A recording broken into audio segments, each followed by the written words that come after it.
Heart diseases kill 17.9 million people each year. A heart transplant can save many of these lives, but often patients don't find a donor in time.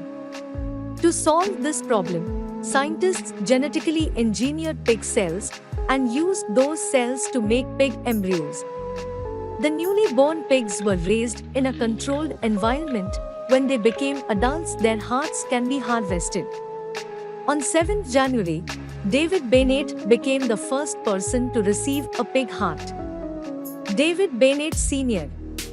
was an American man who became the first patient to undergo xenotransplantation of a genetically modified pig heart. On 7th January 2022, aged 57, he received the heart of a gene-edited pig. Bennett lived for 2 months. The heart performed well for weeks without any rejection. He spent time with his family and watched the Super Bowl.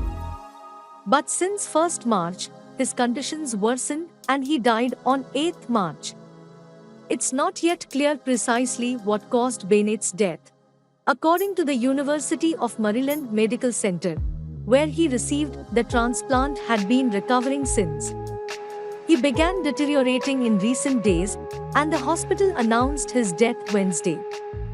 We have gained invaluable insights learning that the genetically modified pig heart can function well within the human body, while the immune system is adequately suppressed.